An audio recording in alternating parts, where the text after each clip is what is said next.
Welcome, everybody. This is Samurai Blitz. We have a special guest today. So, oh man, I've been looking forward to this episode. Today, I want to introduce Ryan Mata. This man has been on the front lines advocating for the most vulnerable among us, the children. A lot of stuff with documentaries with the open border policies of the Biden administration. He had a documentary called Operation Amber Alert. Very, very powerful documentary. You need to go see it if you have not seen it. Also, with this new documentary with Never in America, where he's talking about all the human rights atrocities going on with our kids here and the homeland. It is, man, these two documentaries really fucked me up. I'm not gonna lie. It is very, very powerful. It is. I'm not the most emotional guy, but you kind of tear up when you watch some of these things, some of the things that happen to these people. It is very intense. It is very intense, and I recommend everybody watch them. And they need to watch them. You need to know what's going on in your country. You need to know what's going on with all the taxpayer money that you are spending to have these things happen to our own people, to have these things happen to people beyond the borders in Guatemala and other parts of South America and Central America, Mexico, everywhere else. And it is mind blowing, and I really want to thank this man for taking the time to talk to somebody small content creator like myself. And here he is. This is Ryan Mata. Again, y'all need to go follow this man. I'm gonna put his socials and everything on there. Thank you, sir, for taking the time to come talk with us today. How you doing? Great, brother. Thanks so much for having me, man. I'm super excited to be here. Yeah, it doesn't matter if the account has 100 or 100,000 or a million followers, man. If you guys want to step up and help me save children, man, I'm all about it. Let's do it. That's awesome, man. And I do appreciate the work that you're doing, man. Like I said, I'm not the most emotional guy, but God, those documentaries are, I mean, they pull at your heartstrings and they're very, very powerful. I love how you did it. I love how you're showing a lot of the facts. You're putting everything out there for people to see. So if there's any doubt, at least they could come combat you with factual evidence, and you put it out there for everybody to see. So awesome, man. So I really want to talk to you about all that stuff. Can you tell us about your new documentary, which is what is it? Never in America? Yeah, man. So that's the perfect way to tee it up because that's what it starts off with, right? It's the story of that you tell people, and it's like, oh yeah, we live in America. We're better than this. We should be better than this, right? We've done so much as a nation and we've come so far, but yet we are so far from where we should be when you take a look at the bigger picture. And especially you talk about like our government being involved in kidnapping American children. So, the story kind of started back with HHS and these migrant children, right? All these abandoned migrant children that are arriving at our border, and you just start going, and you see that CPS has basically turned America into this child kidnapping operation, this child kidnapping capital of the world. And you're like, how are they moving hundreds of thousands of children across borders, across state lines in such an efficient way? It looked like a well-oiled, well-funded machine. And then you realize, well, oh, that could only happen if the government was involved in it, right? If the government I mean, you think about child trafficking, just trying to kidnap one child or move one child across the state line, let alone, thousands, let alone hundreds of thousands. Then you realize that our system isn't really here to protect children, and all of these three-letter institutions haven't been put into place to protect the children or we the people. They're always put into place to protect the people that are stealing your money or stealing your children, and that is the United States government. So it's just been like this long, crazy journey. This film really rips the mask off CPS, which we all think is this agency that's supposed to do good. So everybody thinks that CPS is here to protect children from the most evil and sinister adults, right? These are the adults that are literally kidnapping and taking American children, right? Or taking children that from the worst American parents. And what we've really created was a system that has the ability to, without a judge, without a jury, you are basically considered guilty until you're proven innocent. And the government has the ability to come into your home and take your child from you. And that's not what this system was supposed to be. It wasn't what we think it is. And they do this behind using the lawfare system to basically silence, to censor, to put gag orders on the parents. So once they take your child, you can even fight to defend yourself. You can't even fight for your child, because if you speak out, not only are you going to end up getting yourself put in prison for contempt of court, but you're also going to get your visitation rights with your child taken away. And every parent is willing to do anything that they can to get their child back. And then meanwhile, the child's put into this foster care system, which is disgusting. It's abusive, right now there's if they rescue a sex trafficked child, if it's a female, there's like a 60 to a 90% chance that she came from the foster care system. If it's male, it's like a 50 to an 80% chance. Like 98% of children that have been sexually abused or exploited in their lifetime, there's a high 98% chance that they came from the foster care system. So it's like, no matter what environment we're really taking these kids from. I don't know if we're putting them into a worse environment. I really don't, or a better environment. I don't think we are. Yeah, I totally agree. After watching a lot of the stuff that you showed, especially with Baby Cyrus, I mean, dude, that's heartbreaking, and that's why a lot of I would say I'm on the right, but I'm not a Republican because I don't think they represent us that well. And when I hear all the time back to blue, back to blue, and it's like, no, now back to blue, the ones that are doing a good job, not the ones that are following orders, right? Like you said in the Yeah. documentary. That was one of the worst things. Just watching that makes you so like fucking angry.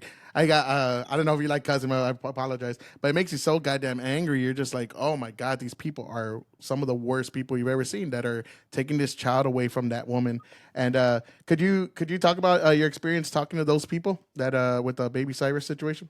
Yeah, it's just such a heartbreaking story because when you actually get to meet the baby Cyrus family and you actually get to sit down, you see that you're all American family. They love their baby. They want nothing more. They homeschool. They're anti-vax. They're like your ideal perfect parent, who would do anything for their child and their children.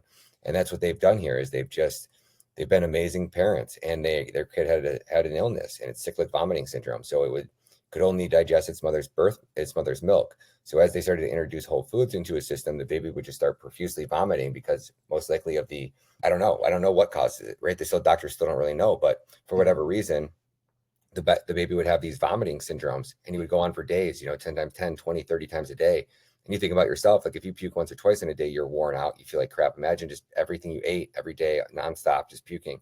And then imagine trying to take care of your child and like how that would stress you out as a parent. So they ended up taking them from their holistic doctor to the actual medical, like to an actual St. Luke's or wherever it was, or St. Joe's, whatever the hospital was. And from there, when the doctor found out that they didn't vaccinate their kid, it was like, oh, you're that kind of parent. Well, Mm. we're going to mandate you to take these classes. And then when they had to go to the classes, they missed the very last one. They went to the first two. The third one, she woke up sick and was like, hey, I'm not going to make it. I'm going to reschedule. And she fell back asleep. And then she woke up later and it was like all hell had broken loose. And then that ended with their child being taken at the point of a gun, then ripped out of the cars at a gas station. There was, I think, like, that was a lot of cops, at least 10, if not 20 different law enforcement officers in their squad cars, all there pulling these people out. It was like they were, had arrested Charles Manson or, some horrible serial killer. And it was just a mother who loved her child. And then they demanded that she release the child. And she's like, I'm not just going to give you my child. So if you're going to arrest me, then arrest me. And they go, okay, we're under arrest. She said, okay. And she handed over her child and they still arrested her anyways. It is very, very intense. Watching that video of that surveillance video, oh my god, I was the whole time. I'm just like, I want to slap the shit out of these people. Oh, Uh, dude, it's so y- bad. yeah, I mean, seriously, I want to like backhand the shit out of these people and show them like they are not. They're just morally corrupt and corrosive souls and everything else. And if there's a hell, man, they're going to that place for doing such a thing. I just wanted to know, have you seen an abundance of people on the right, like anti-vaxxers, homeschooling, people Oh, that yeah. are talking against the DEI and gender ideology stuff? Have you seen an abundance of them being targeted for these CPS attacks, or is it just anybody and everybody? It can be anybody and everybody, but it's probably normally your Karen neighbor, and you're the homeschooler, and your kid's home, and they're playing in the backyard when everybody else's kids are at school, and Karen's like, why isn't there? They don't take their kids to school. I'm gonna call CPS, and then you think you're just being a good parent, and you're like, yeah, I got nothing to hide. Like just gonna let you into my house. Come on in. And then the caseworker works in. She's like, oh, there's dirty clothes on the couch. Like, no, those just came out of the dryer. I just haven't folded them. Oh, so you just leave laundry out all day. Oh, there's dirty dishes in the sink. Oh, you got a new puppy? And then she like walks around. Oh, there's a piece. You just let your dog pee on the floor. You're like, no, the puppy's like 2 weeks old. I can't control its bladder, and you're in my house, so I would have let it out if you weren't here. She's like, oh, but you haven't cleaned it up yet. And you're like, I didn't know it was there. Oh yeah, you're an unfit parent. Yeah. Well, now we're gonna order you to go take these classes, and it's like the probation system, right? Once you're in the system, there's no coming back from it. So yeah, it's a repetitive, man. It's a never-ending, relentless cycle of abuse from your government once you open that door for CPS. And it's like that's why I really wanted to make this film, was to try to help people and say, hey, like, you have to do whatever you can do to not let them into your house. If they don't have a warrant, it's get off my property. And then I'm going to move out of state. Once they start sniffing around, you have to get your child and you have to move out of state. That's the only option. You have to get as far away from them so they shut down that case and get the hell out of there. Because once they're Mm. sniffing around, and it's like, this is a warning sign to all of the couples out there who may or may not be in a relationship and thinking like, hey, like, he drinks, I want full custody of my kid. So I'm going to call and CPS and say that the dad's an alcoholic. Well, no, they're going to come after you as well, because now you're the one who let your child around the alcoholic. So you're going to be to blame. And it's just like this evil, vile system that, like, unless everybody comes together and we really start to stand up and say, hey, enough's enough, we're not going to be able to stop this, if that makes sense. No, yeah, that makes perfect sense. I mean, I also want to talk to you about all the stuff that people can do to fight against this, because as we saw with Baby Cyrus, when the community actually came together, you see in six, I think it's about 6 days, right, where they get their kid back. And unfortunately for a lot of people that are in the system, they don't get that because they don't have the resources, they don't have the microphone, the platform to kind of call attention as they did with Baby Cyrus. You would say that would be your advice, which is basically get out of the state, get your kids and get out of the state. Yeah, absolutely, 100%. I would say that you have no choice. You always have to do what's best for yourself and your family. And some people don't have the ability to just up and leave. If you have a grandparent or a relative or somebody else that's out of state, it's they're going on vacation. My son went on a couple month vacation. He's out of state right now. Sorry, we can't bring him in. I don't really know the solution. That's where you'd really want to interview like somebody. I should really set you up with an interview with Diego, because he is like the CPS expert. This man has spent the last 3-4 years of his life dissecting every single aspect of this animal that is CPS, and really kind of standing up against the machine and trying to protect his family. It's the hospitals that are coming after him now that are trying to crush him. And it's like every single day it gets worse and worse, right? We're seeing like the lawfare with, and if you do speak out, you're going to get hit with a lawsuit. So it's just like, yeah, you have no choice, man. Just don't get involved with CPS. Do everything you can to get away from them. Don't open the door if they don't have a warrant. Tell them to come back with a warrant, because yeah. And then Yeah. whatever you're doing to piss them off, if the kid was late for school or missing school, like, be Johnny on the spot. Don't be doing that anymore. Yeah, that is a crazy. I could imagine a lot of arrows being on you. I mean, with the target on your back, because you're exposing a lot of this stuff. And the documentary you shows a lot of it, that it's a business. Like, it is a business, and when you have like this business, you're gonna need more and more clients, right? So the reason that we see an abundance of this is because it is a money making machine, and they're incentivized to break up families. Is that correct? Hugely incentivized to break up families. I mean, it's a child kidnapping for-profit operation that your government is running. And not only running, is like they have quotas to hit, right? If they want that access to that kitty of money that they put up there, then they're going to do what the government tells them to do, or do what's needed to do, check whatever boxes they needed to check, separate whatever amount of children that they need to separate from their parents so they can hit that quota. That way next year they can say, okay, we need more funding. We need this, we need that. And until, I don't know, I don't really know the option, man. It's just like, with the migrant children, you thought that the Trump administration would have stepped up, and his solution, it seems to be like, oh, we're going to give children in the foster care system iPads, and we're going to give them a government job when they turn 18, or free education. It's like, you're going to take a children from a family who loves them, or you're going to destroy the nuclear family. Then you're going to put them into a system which allows them to get sexually abused or raped, or high probability of being sexually abused or raped. And you're going to say, hey, kid, here's an iPad and a job at the post office. Congratulations. Thanks.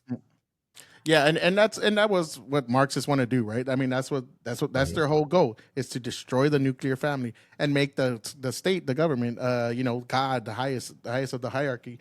I do Mhm. want to say, because I've been shit on too for talking about a lot of things the Trump administration are doing wrong. Do you think? Yeah, and I'm a Trump guy. I still feel like, to this day, I still feel, yes, I will vote Trump again, because Kamala Harris is way worse, and we would have seen this open border policy last 4 years that we've seen.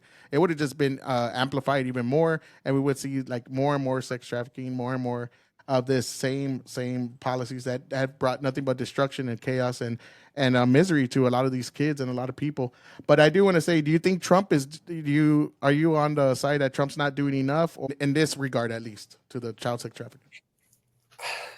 I think that I'm just disappointed, man. I'm let down. I think that there's so much that could be done. He could do so much good. And instead of doing good and using his administration to create policies, to write executive orders, right? In the swift of a pen, that this man could change so much, but it's just like he's surrounded himself with Israel first losers and scumbags. So instead of having people saying, hey, Trump, here's how we, fight this issue, it's almost like they let him walk into a trap. He smacks he steps on the shovel or steps on the rake and it hits him in the face. And it's like, they're like, oh, hey, well, we kind of told you not to do that. And it's like, no, you didn't. You set him up to do that. And then once he does it, it's, oh, well, how do we recover from this? Oh, take our idea. This is our strategy, right? And they move him right. It's like, he's 80 something years old. And you think about your 80-year-old grandpa, like, how easy is it to manipulate, your 80-year-old grandpa. It's not the same grandpa you had when he was in his 40s or in his 60s, right? Completely different mental capabilities. So I think that Trump's getting played by his entire administration, but I think he knew better. I think after his first 4-year term, he told us that I'm your retribution. I'm coming in here to clean house. Like, we're going to drain the swamp. We're going to lock her up, Hillary said. And to this day, you look at Bill Clinton, the dude's like so old and decrepit right now. I don't even know if he could stand trial if he wanted to. Yeah, where Biden can't either because he's just an old friendly old man, and it reminds me of that goddamn character, the one that pedophile that comes out on Family Guy. You want some chocolate? That's Yeah. like Joe Biden to me. I mean, that dude's terrible. What about Tom Hammond? Do you think he's doing a legit job right now? Or you think his hands are tied? I know he's been saying that they've been capturing a lot of these kids. I know in San Antonio, they just that's where I'm at in Texas. They just did a raid, and some of it was linked to child sex traffickers. I think those people should get death penalties automatically, man. Those people are scumbags, worst of the worst. But do you think Tom Hammond's up there doing a good job, or do you think he needs to do more? Didn't Tom Homan take some like butch, I don't want to say LGBTQ lady, but like some total Karen and put her as number 2 Christy, in no, command? No, number 2. Tom Homan's in ICE, right? he's the Yeah, so not the director of ICE, the deputy director of ICE. Isn't she some butch, nasty looking Karen type? Like, you're like, why in the world is this dude, this chick, your number 2? And you look at her at like where she came from, and just like it doesn't seem to fit the build. And ICE is going around and rounding up Walmart, and they're not going around and rounding up. There's 2,000 person migrant hotels. Tom Homan said he was going to arrest the governors of each state if they got in the way. And like, where is this? Where are these? Where is the accountability? Where are the mass deportations? What do you mean doing enough? I mean, he's deported 240,000 people or 270,000 people. rookie numbers. We have 30 million illegal immigrants that have invaded our country over the last 4 years. And then, when they were coming into office, it was 20 million, right? They were making the Biden administration look bad. And then all of a sudden it quickly turned down to 12 million when it was like, oh, how many do we have to report? Yeah, if we say it's 10 million or 12 million, and we deport 2 million or 4 million, that's almost, 30%. But if we say it's 20 million, we only deport 4,000, it's only 20%, So it's like, I don't know, man. I think it's all smoke and mirrors. I think it's all Oh just a yeah, facade. I think America is so past the point of saving. It's not even funny. I think your best idea should be getting your capital into Bitcoin, controlling what you can, buying food locally. You live in a country where they're spraying your skies with this poison chemical toxins. It's like, it ain't good, dude. America ain't the country we thought it was. It's not the gold. These are the golden ages, man. I'd hate to see what's coming after that. I mean, I'm not so black pilled because I think there are institutional changes you can do. I think that people need to rise up, and one of the things that's good about the podcast world is you don't have any gatekeepers no more at ABC, NBC, it's MSNBC. You could actually go out and express and yourself and expose all the stuff going on, the corruption going on with CPS, with the open border policies, like especially going out right now and criticizing people for not doing enough. I agree. I think I think they're like rookie numbers. They need to pump these numbers up, right? I mean, hey, let's do it. Especially you haven't even caught up to Obama yet. Like, come on, what are we doing? And FBI Director Kash Patel has been a total disappointment. There's so much more he could be doing, but he's too busy arresting people that are gambling, in basketball games. Who gives a fuck? So Um, stupid, dude. yeah. How do you feel about Kash Patel? What's your thoughts? I already told you kind of mine, but what do you think about him? I couldn't be with you. I'm exactly on the exact same page, dude. You're arresting basketball players. You're bragging about Operation Yay. this, Operation that. It's just like, dude, we want political arrest.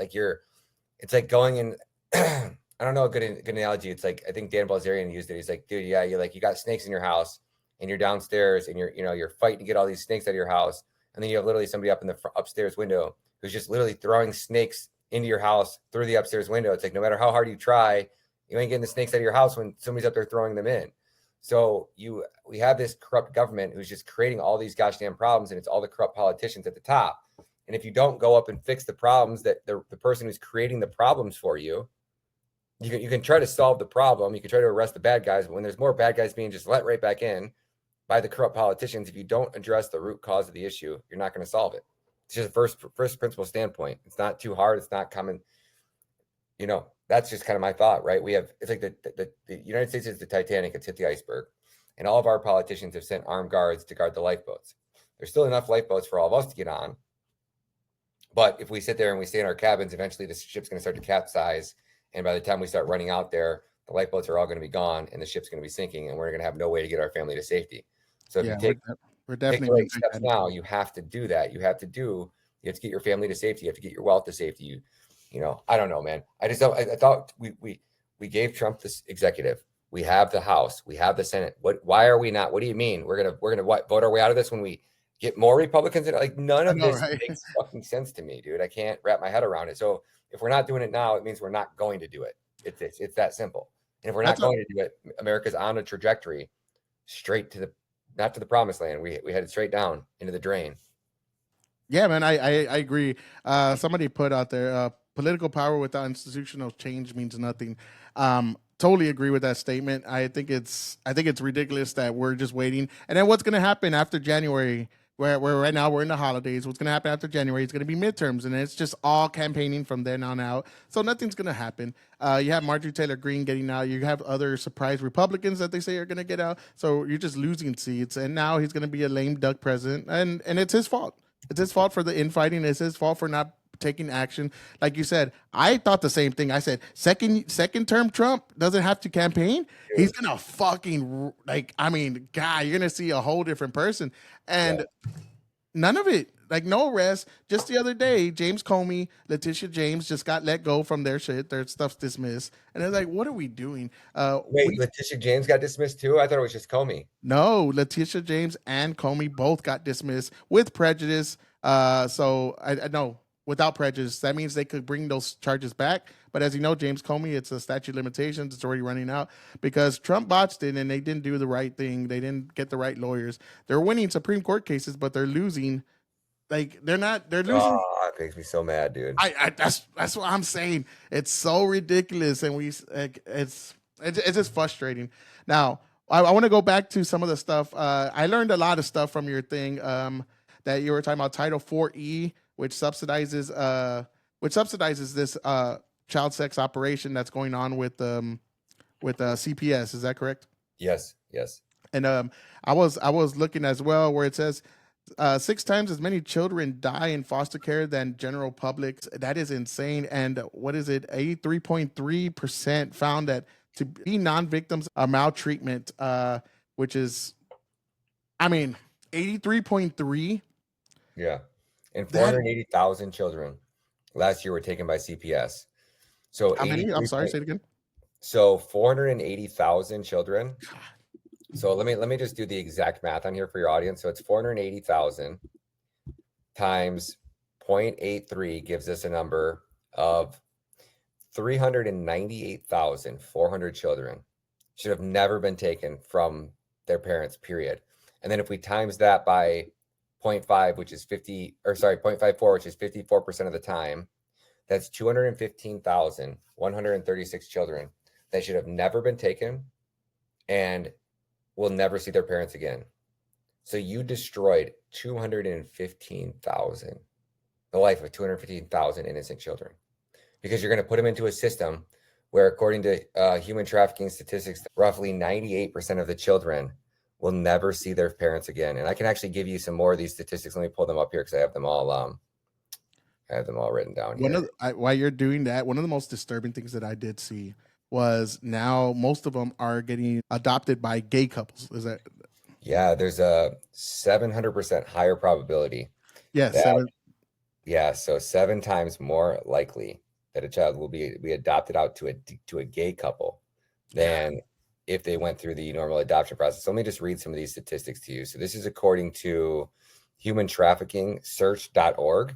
98% of children who are sex trafficking survivors had previous involvement with child welfare services. Out of all children reported missing who are likely sex trafficking victims, 60% were in the foster care or group homes when they ran away. At least 85% of all commercial sexual exploitation of children, so this is the child porn that we see everywhere, in New York had a history. It's 85% of the children that they find in this child porn in these situations and being exploited sexually were for children on the welfare. 63% of the 270 survived adolescent sex trafficking rape victims that had some involvement with the child welfare system. 63% out of the 270 that they just randomly interviewed, 270 survivors, and 63% of them had involvement in the welfare system. 50% of children sold into sex trafficking in California had a previous involvement with foster care. Over 80% of girls forced into child trafficking in 2010 had previous interactions with public child welfare and family services. 80% God. So it's like the statistics just can't get any worse. 24% of human traffickers, right, meaning the adults who actually traffic the children at some point in their childhood, were in the foster care system. So not only are you creating the victims, you're then turning around and those victims turn into the traffickers 25% of the time. And I do want to tell, I mean, that is insane statistics. I don't even know what to say to that, because it's just no words to say to.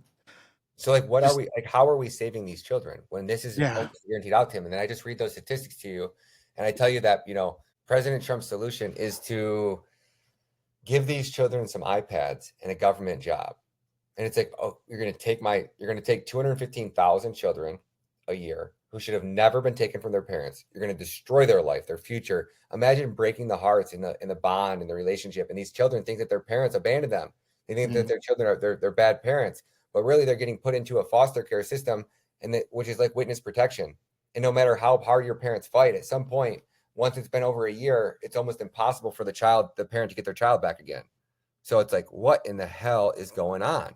Like, it's, yeah. I have not seen that policy you're talking about with the iPad thing. Is that something Trump just implemented recently? Yeah, you just put it out. Let me Sorry. pull up that tweet really quick here because I just had it up. I meant to pull it up earlier. Okay. Oh, there we go. Perfect. There you go. Administration is a little terrified of this new documentary that's about to drop called Never in America. These are talking points. Listen to how insane this is, okay? So when you get put into the foster care system, if you are a female and you are rescued from child sex trafficking here in America, there's roughly a 98% chance that you went through the foster care system and have been sexually abused in your life, okay? So Rep. Nancy Mace puts out a tweet. She says, every child in the foster care deserves to know someone believes in their future. FLOTUS just showed them that this administration is fighting for them at the highest level. From laptops to scholarships to federal job opportunities, new doors are opening. It's incredible to witness how the Trump administration is championing Americans' children. Think about how disgusting this is. So your government can legally kidnap your kid. After they kidnap your kid, they're going to slap you with a gag order. So if you try to fight or defend or do anything that any normal parent would do, would burn the country to the ground if it meant saving their child. There is nothing you can do about it. 54% chance that you never see your child again once CPS takes your child.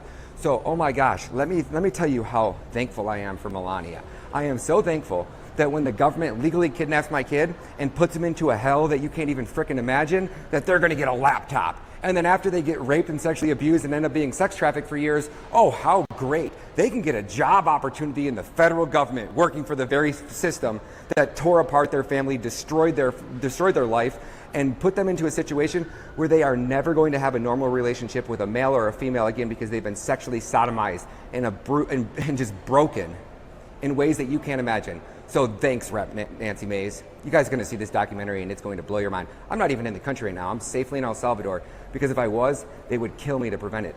And guess where it's going? It's going to somebody really big.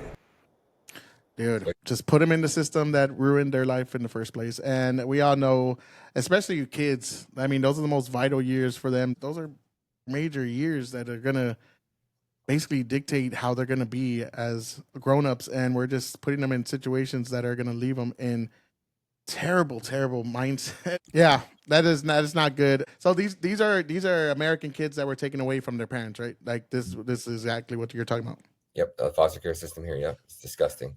I'm sure you get the parents who got in a car accident and both parents died and they didn't have any relatives to take the kid, and that you end up having just normal kids that are just like all of a sudden everything is perfect. They live the perfect life. Then all of a sudden mom and dad get in an accident and they're just gone. And it's just like, now that they have nobody. And it's just crazy to think that this system just eats these kids alive. It just churns them up, spits them out. And, they're already the most vulnerable children in society. They don't have anybody to call. They don't have anybody to go to. And then, our government tries to step in. It's supposed to be there to protect these children.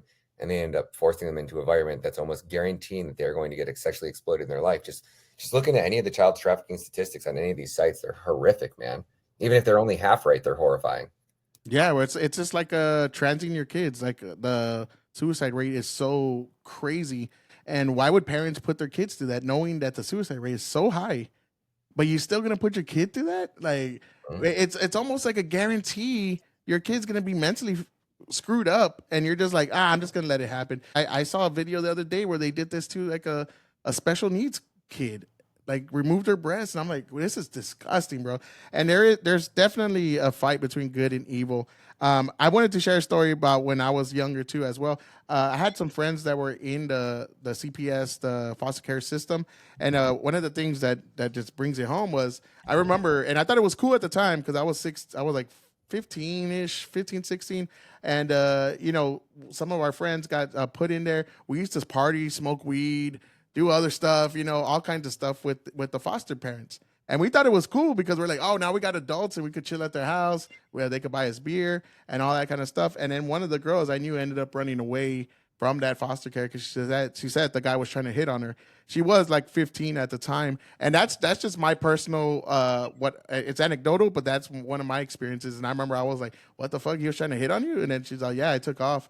And like I said in the beginning, it was cool because we just thought we got somebody to buy us beer. And we were kind of like wild kids, and they were in situations where like one of them, their mom was a crackhead. She didn't really take care of them. They weren't malnourished. They weren't like not eating or nothing, but they were in bad environments. But yeah, that's just one story of mine that I saw personally. Do you know like the vetting that goes on for the people that are taking in these kids?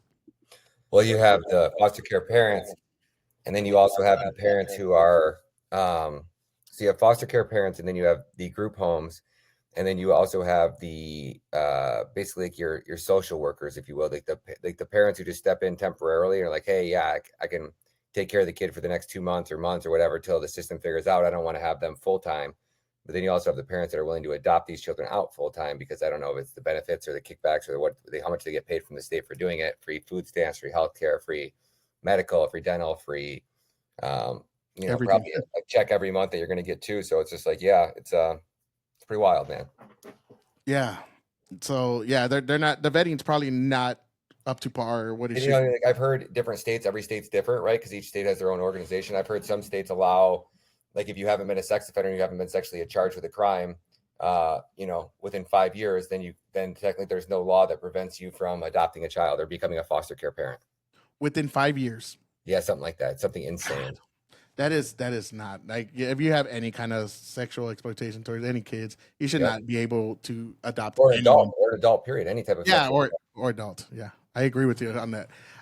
God, dude, that's I knew this was gonna be a sad one because I mean this is gonna be an angry podcast. I was just mad about it, and I'm really glad I ran into your stuff and actually saw all the stuff going on with this. And I saw that they're doing, which is new to me. I just learned this educational neglect, which is homeschool kids, right? From what they say, medically neglect from no vaccine. So these are two ways that they use semantics to kind of make you look like a monster of a parent, right? Is that correct?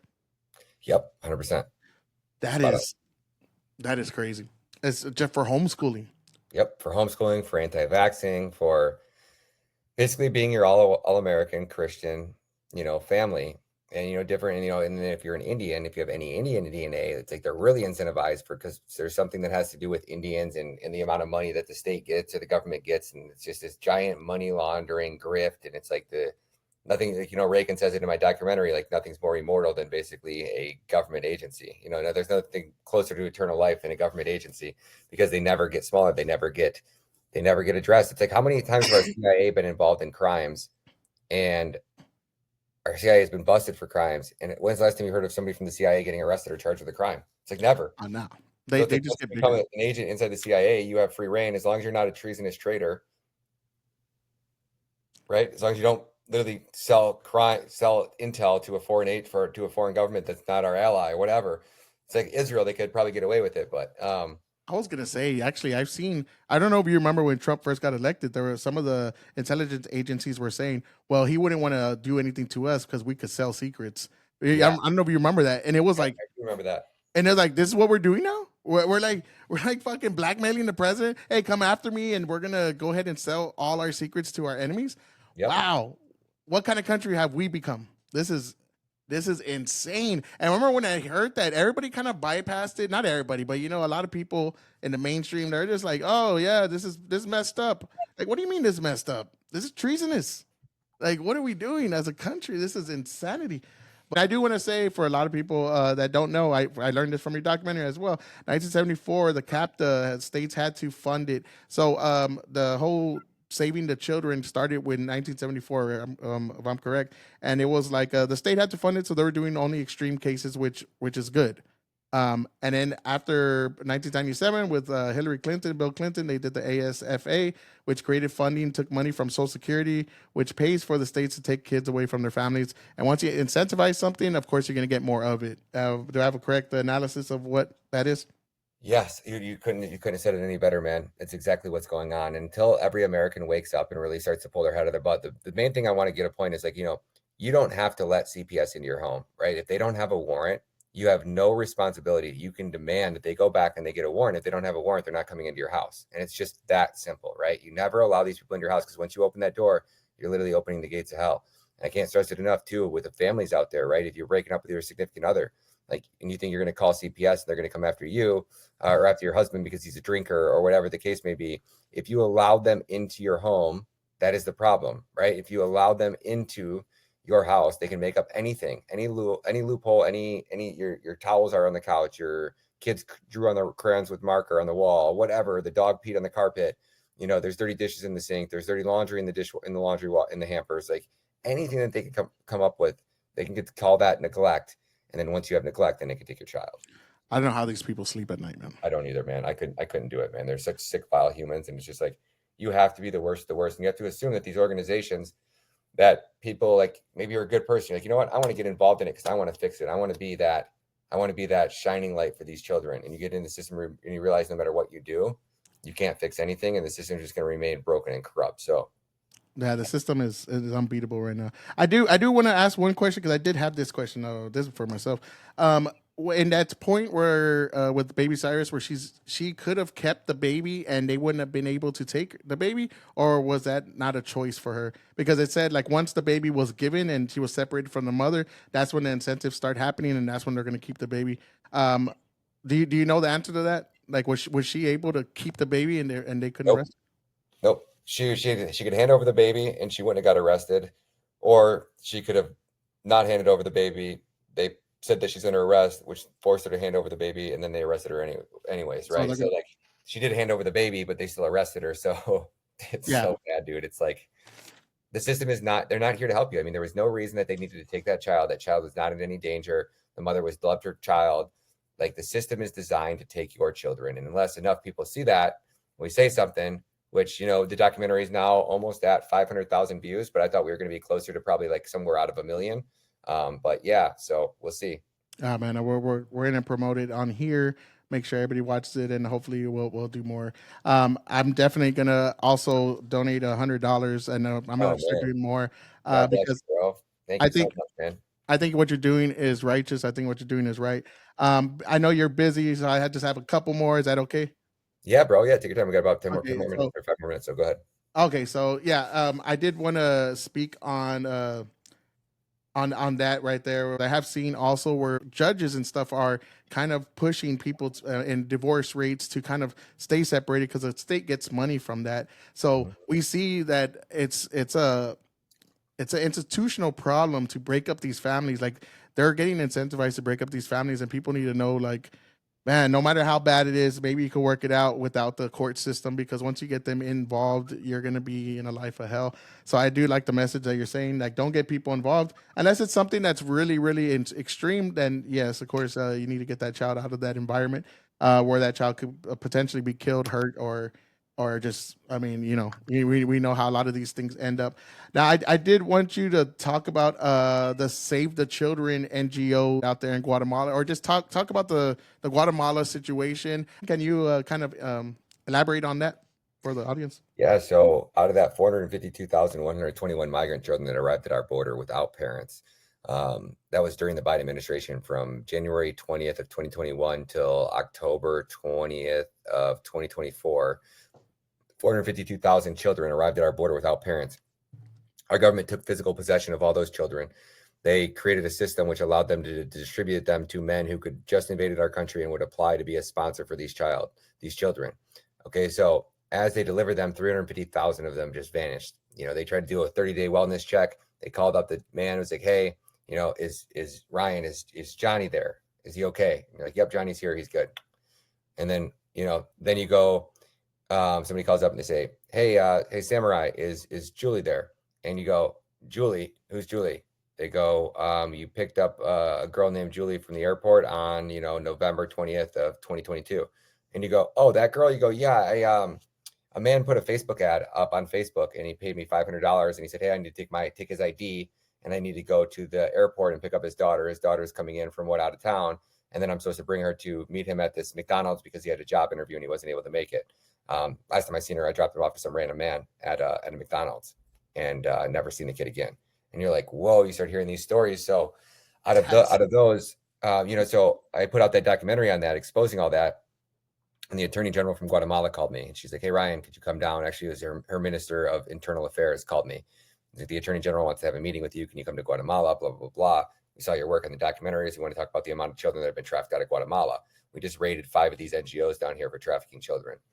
So I go down and it was just crazy. I started looking into the amount of children that were taken from Guatemala, and it turned out to be 190,000 children over a 4-year period. 48% of all those children, 42 to 48%, had came from 4 countries, and over almost 50% were from Guatemala. So it's about 190,000 children specifically. And these numbers are all on HHS's website. I'm not just making these things up. I'm not going to pull these out of my ass and go, yeah, it's about 450,000. No, those are the exact numbers that of the children that arrived at our border without parents that our government physically recorded, put into the system, country of origin, Guatemala, and then we put them into this network, and then we lost about 75 to 85% of them. Ah, dude. And and those numbers, I have seen those numbers. I know they've caught some of them, but not enough. Yeah, about 30,000 of them. Yeah, which is just insane. And we don't know how many of those are from Guatemala. Probably, 50% were probably roughly from Guatemala, but it ain't good, man. It's like we are Sodom and Gomorrah. Like there's no coming back from this. There's no why the hell is Trump has all the resources? He has the executive, he has the Senate, he has the House, he has the most powerful man in the world. He can end 8 wars. He can rush Operation Warp Speed, but he can't audit the Fed, he can't abolish the IRS, he can't stop CPS from trafficking children, he can't do anything. He can't arrest corrupt politicians, he can't stop insider trading, he can't add term limits, he can't get single subject spending bills to the floor. When is this going to change? What is going to change? Who's going to change it? Trump can't. Yeah, I don't think anybody's going to change it. I think the swamp is just it's just too much. Even if you get a good politician in office, they blackmail them, right? So it's like, say you get somebody that's good, they're bribed, they're blackmailed. Even Matt Gaetz, with everything that Matt Gaetz said, we thought he was ultra mega Matt Gaetz. How many times did Matt Gaetz ever say anything about Israel on the floor? He waited until he got into OAN, and now he's talking about Israel. It's like, gee, thanks, bro. We really appreciate it. Congratulations. When you're in power to do something about it, you did nothing about it, and now you're out of power and you're a news reporter and you're what, lightly talking about it. You're still tiptoeing around it because it's OAM. I don't buy it.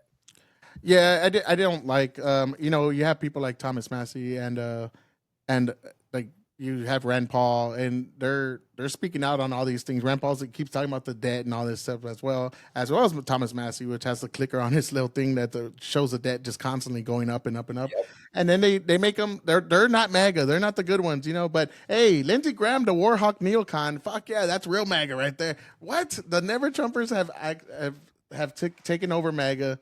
And they're now telling us, the ones that actually supported him since 2015 when he went down the escalator and started talking some real shit.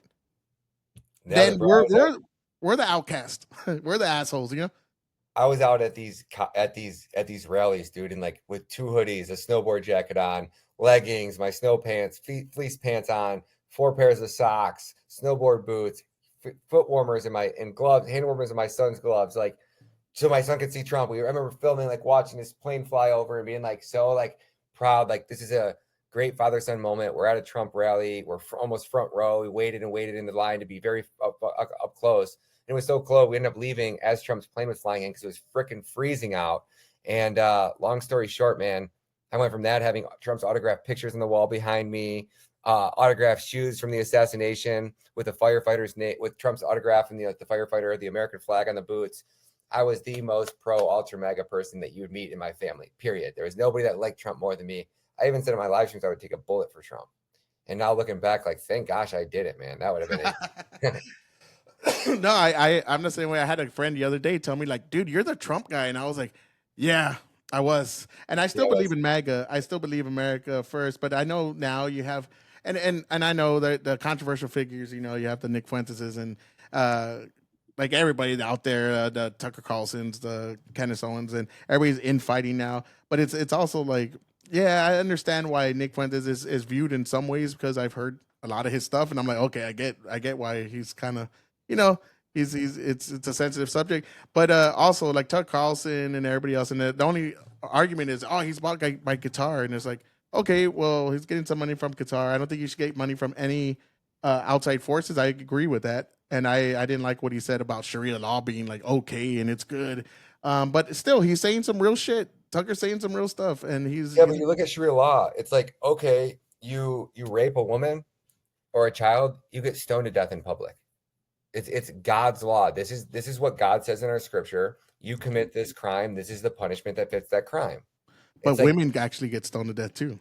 I mean, women are the ones that getting stoned to death for getting raped, and women are. I've never seen that. Yeah, a lot of women get accused of. I mean, they get blamed, and also just the pressure. I don't like Sharia law. I don't think it's compatible with the West. Me personally, that's just my thing. Now, when you're talking about Christian values, I agree with those. I think those are great. But just putting a woman in a ninja costume and saying that she's free and look how liberating it is, I don't think that's well, it's crazy. I went over to Dubai, right? And I went over and I went. My buddy's Muslim, right? And I was never felt more welcomed and more invited into a community than over in a completely Muslim country. And he's like, yeah, ask my wife. Go ahead, ask her why she wears that. And I asked her, and it's because I wear this for my husband, right? And my God, actually, first and foremost, it was for her God.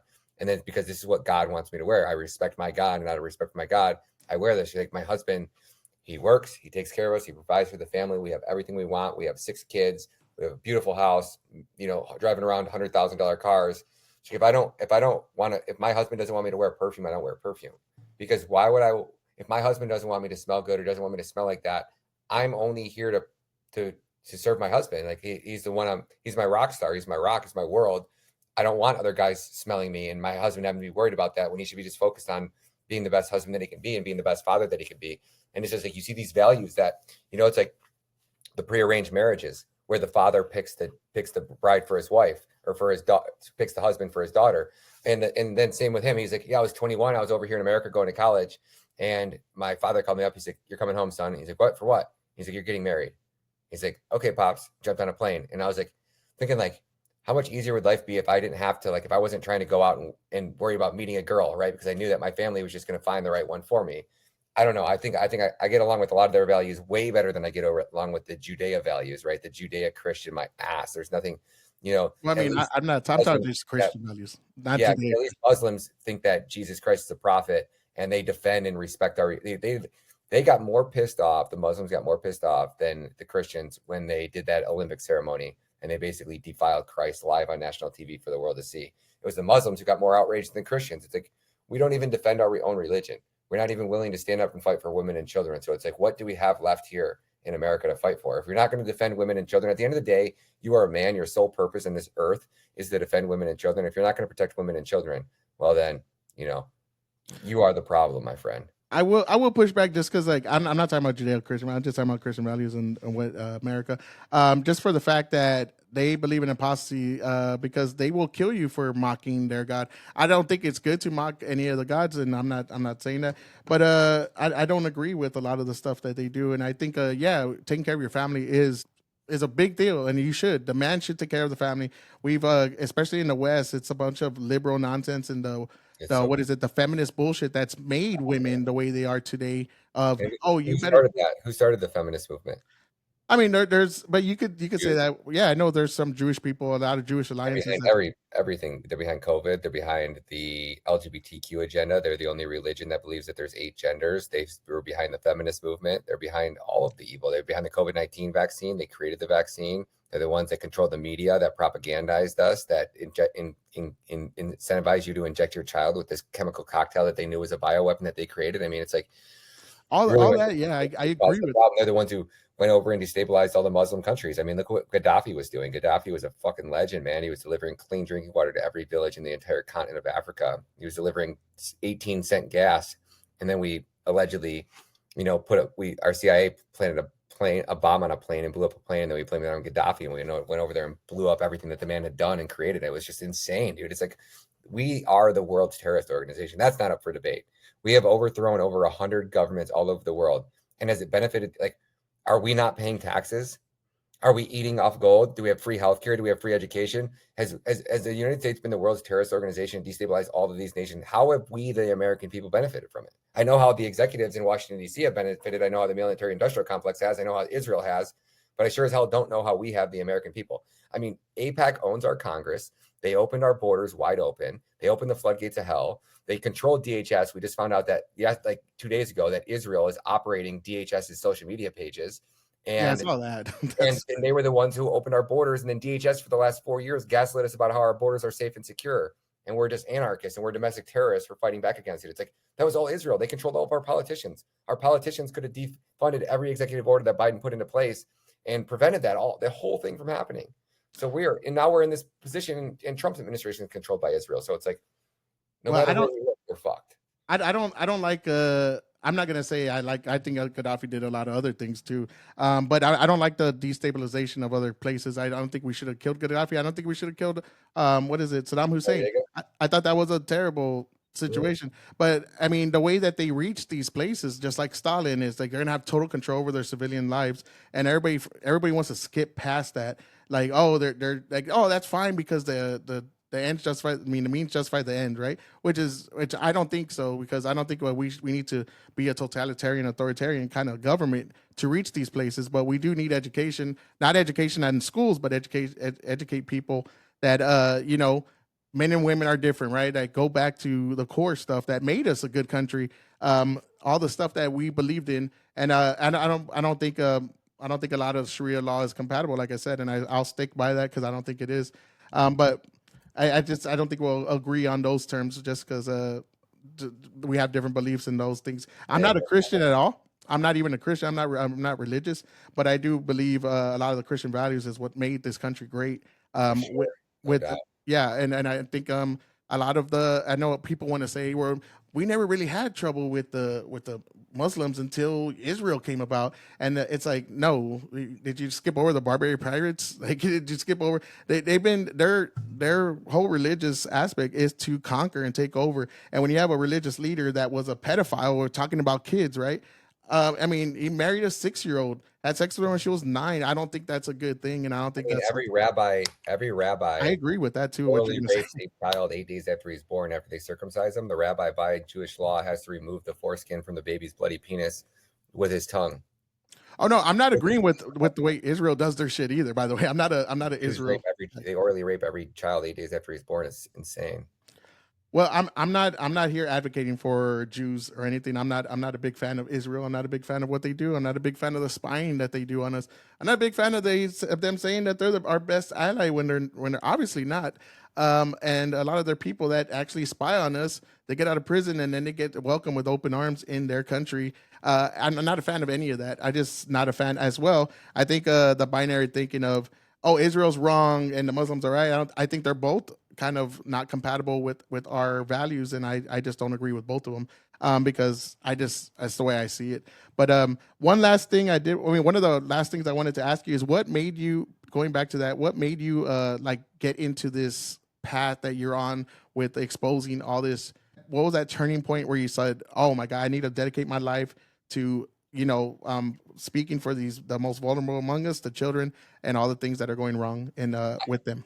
I can answer that. It was just God, really. It was every door I wanted to open was closed. And when that whistleblower came forward and, told me that, it was just like, I was a reporter. I was a journalist. I got the job. It all fell into place and everything just happened to be at the right place, right time. So I just jumped in there and just did it because nobody else was doing it. And I thought, hey, there's no way. I thought it was going to blow up. I thought it was going to be this massive story. I thought it was going to be like a one trip kind of thing. And I was going to expose it and come back. And then everybody was going to be like, oh my gosh, that's crazy. So yeah, it's kind of just, I just felt the calling by God. And I felt like that every door I wanted to open was closed, and God just kept opening me and guiding. And like, same with the baby Cyrus, like I didn't plan on making this documentary. I planned on just interviewing Diego and maybe making a documentary in the future. So I came down here to get the one interview out of the way. And then the Netflix film company that was going to film the documentary, somebody pulled the plug on that, and their whole family was here. So I just was like, God just keeps sending me on these missions. And I told him like, hey, I'm going to make one of these documentaries, and I'm going to, you know, after this next one, like, I just want to retire. I just want to go and have children and like live a normal life and not, you know, be in the depths of hell every day. So like, that's kind of where this is kind of like going away present. I'm just like, hey, it's my last film. Maybe. And then I say that every time, but you know, another one comes out and another one comes out, but we'll see. I'm down about, so I've only raised about 5,000 since this thing has launched. It cost me about 30,000 for this one.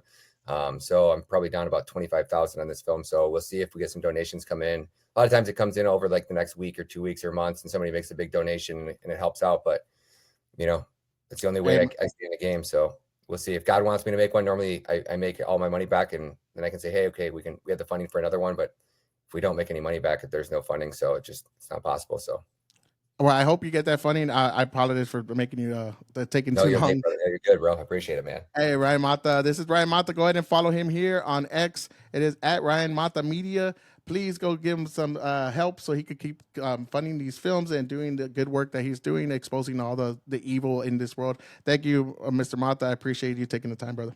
My man, thank you so much. Greatly appreciate it, Samurai. You have a great day, brother, and we'll catch you guys in the next one. We out. Peace.